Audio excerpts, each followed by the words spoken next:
रहमानिर्रहीम। अस्सलाम वालेकुम स्टूडेंट्स, कैसे हैं आप? ठीक ठाक हैं? हस्बे वादा मैं तीसरे यूनिट के आपके लिए जो अहम इम्पोर्टेंट शॉर्ट क्वेश्चन हैं वो लेकर आई हूँ बेटा। इंशाल्लाह आपका पेपर बहुत अच्छा अटैम्प्ट होगा और आप देखिएगा, आप निकाल लें। मैं आपको अब शॉर्ट बताने लगी हूँ। पेज नंबर आप निकाल लें, बाब नंबर 3 और पेज नंबर है 59। ठीक है बेटा, इसमें जो सबसे इम्पोर्टेंट क्वेश्चंस हैं वो मैं आपको बताने लगी हूँ।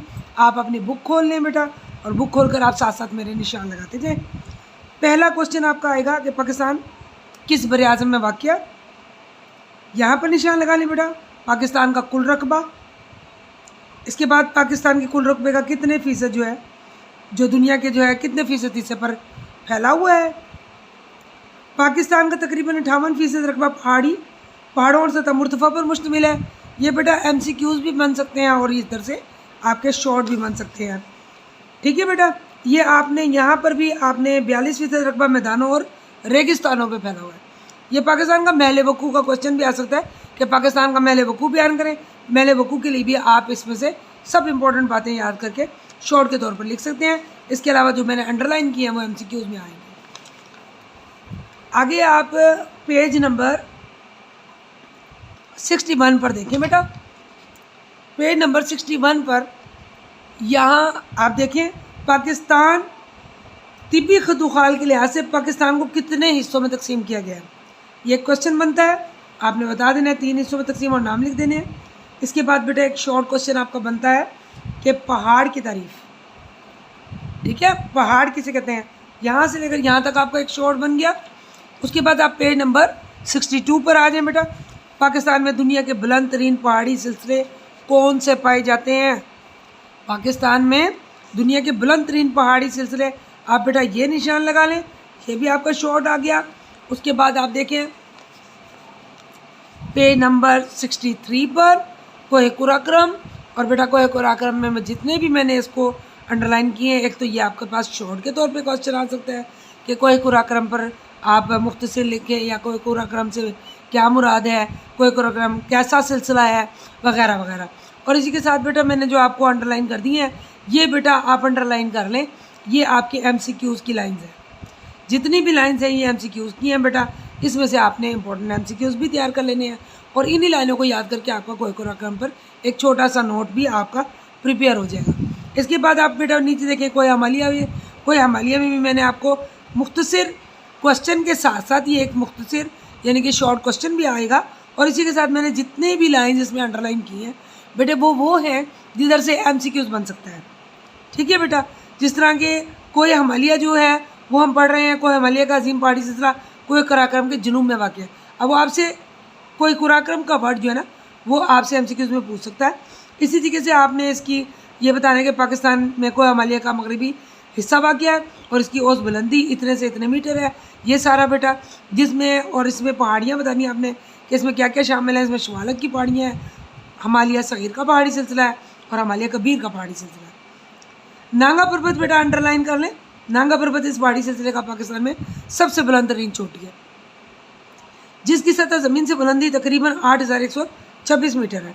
ठीक है बेटा, इसी के साथ वादियाँ भी हैं। इस वादी में सबसे अहम वादी वादिया कश्मीर है। ये MCQs भी आएंगे बेटा और इसी के अंदर से शॉर्ट क्वेश्चन आपका बन सकता है। आगे देखें पेज नंबर 64।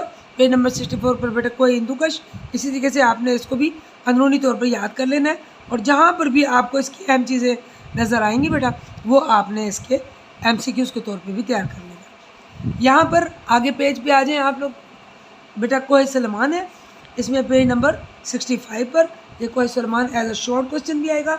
और बेटा इसी के साथ जैसे मैं आपको पहले बताती जा रही हूँ, आप इन चीज़ों को दरिया बुलान किसका पहाड़ी अहम सिलसिला है, किसका अहम सॉरी बेटा दरिया बुलान इस सिलसिले का क्या है, अहम दरिया है। ठीक है, कोह सलमान का अहम दरिया आ सकता है, आपने ये बता देना है। कोह सलमान के जुनूब में जो है वो बकटी और मरी की पहाड़ियाँ, ये आपके पास अंडरलाइन होना चाहिए। दर्रा बुलान अंडरलाइन इसी पहाड़ी सिलसिले में वाक़ है। ये MCQs आपका आ सकता है। नेक्स्ट पेज पे आप निकाल लें बेटा कैर्थर की पहाड़ियाँ एज अ शॉर्ट क्वेश्चन आ सकता है। इसी के साथ बेटा बुलंद तरीन इसकी जो बुलंदी है 2150 कैरेक्टर की ज़्यादातर, और इसी तरीके से आप इसके अंदर से ये बहीरा अरब की तरफ बहते हैं। MCQs के तौर पे तैयार कर लें। कोहे नमक आ सकता है बेटा, कोहे नमक की ये 2 लाइनें आप एज MCQs तैयार करें। आप नीचे देखें, ये एक बॉक्स आ गया आपके पास, और इसमें है कि दुनिया के तकरीबन 80% आबादी मैदानों में पाई जाती है। अब 80% आबादी मैदानों में पाई जाती है, यह आपका MCQs बन सकता है। यहाँ पर आगे पेज निकाल लें, पेज नंबर 67 पेज पे बेटा साहिली मैदान है। पाकिस्तान का साहिली मैदान 1058 किलोमीटर लंबा है। यह आपका MCQs आ सकता है बेटा, ठीक है। इसी के साथ यहाँ पर साहिली मैदानी इलाका जो है वो छोटी बड़ी बंदरगाहों पर मुश्तमिल है। इसमें सबसे अहम कराची की बंदरगाह है, ठीक है बेटा। और इसकी दूसरी अहम बंदरगाहें कौन सी हैं? आपसे पूछा जा सकता है कि साहिली मैदान की अहम बंदरगाहें कौन सी हैं, ठीक है। तो इसमें आप क्या बताएंगे कि पोर्ट कासिम, गवादर और पिसनी, ये बेटा शॉर्ट के तौर पे भी तैयार कर लें और MCQs के तौर पे भी तैयार कर लें। और इन इलाकों में क्या है, माहीगिरी, यहाँ पे माहीगिरी की सनत तरक्की कर रही है। अब आ सकते हैं कौन सी सनत तरक्की कर रही है। MCQs भी तैयार हो गया आपका, और साथ ही आपका इन्हीं छोटी छोटी बातों को याद करने से आपका शॉर्ट क्वेश्चन भी तैयार हो गया, ठीक है बेटा। आगे देखें, रेगिस्तान के एंड वाली लाइन में देखें कि पाकिस्तान का दूसरा रेगिस्तान कौन सा है, थल। और ये रेगिस्तान कहाँ वाक़ है? दरिया झेलम और दरिया सिंध के दरमियान वाक़ है बेटा। MCQs के तौर पे आ सकता है, ठीक है। तो आपने इसको तैयार कर लेना है। यहाँ से आप देखें, ये लाइन भी आपकी MCQs और शॉर्ट क्वेश्चन में आ सकती है, इसको भी आप कर लें। नेक्स्ट पेज देखिए आप, पेज नंबर 68, सतह मुर्तफ़ा पोटोहार। बेटे इसको एज अ शॉर्ट आपने याद करना है, और उसी तरीके से जैसे मैं आपको बता रही हूँ आगे आपने अपना सेंस यूज़ करना है बेटा। आपने जैसे जैसे मैं आपको बताती जा रही हूँ, आपने इसी तरीके से खुद भी, आपने किसी पॉइंट में मैं नहीं भी बताती तो आपने उसमें से MCQs खुद ही निकाल लेंगे। यहाँ पर आ जाए बेटा, बॉक्स है, और ये बॉक्स जो है वो शॉर्ट क्वेश्चन के तौर पे भी आ सकता है और MCQs के तौर पे भी आ सकता है, ये भी आप तैयार कर लें। इसके बाद आप यहाँ पर आ जाए, पेज नंबर 69। यहाँ पर बेटा क्वेश्चन बन जाता है शॉर्ट, पाकिस्तान को आबोहवा के लिहाज से कितने खित्तों में तकसीम किया जा सकता है। ये क्वेश्चन आपका शॉर्ट हो गया। नेक्स्ट पेज निकालें बेटा, और नेक्स्ट आ जाए पेज नंबर 72 पर। यहाँ पर क्वेश्चन आ जाएगा एक शॉर्ट के ग्लेशियर से क्या मुराद है, यहाँ से लेकर यहाँ तक इसका आंसर बनेगा। सामने वाले पेज पे पेज नंबर 73 पर आप ये शॉर्ट बॉक्स है, इसमें आ जाए। ग्लेशियर्स पाकिस्तान में दुनिया भर में ताज़ा पानी का सबसे बड़ा ज़रिया है। MCQs आ सकता है बेटा ये, ठीक है, कि दुनिया भर में सबसे ज़्यादा ताज़ा पानी का सबसे अहम ज़रिया कौन सा है? बड़ा ग्लेशियर। उसके बाद बेटा नेक्स्ट पेज पे आ जाए, पेज नंबर 74 पर। यहाँ पर आप देखें कि दरियाए सिंध के मशरकी मोहम्मद दरिया के नाम लिखें। तो आपने इनके नाम लिखने हैं, ठीक है बेटा।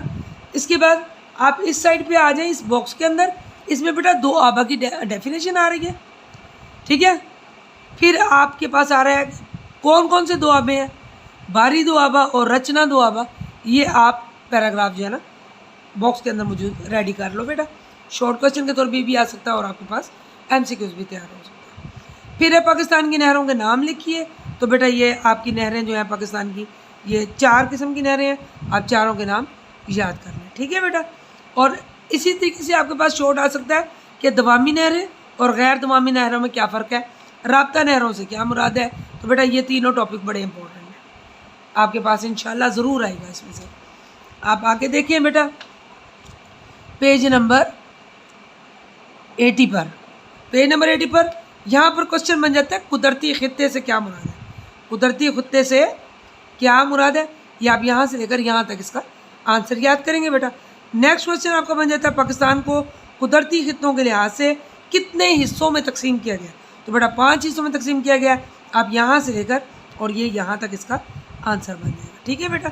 नेक्स्ट तफसील बेशक आप याद ना करें, क्योंकि लॉन्ग क्वेश्चन आप पहले 2 यूनिट से अगर तैयार कर रहे हैं तो नेक्स्ट पेज निकालें बेटा, आप निकालें पेज नंबर 85।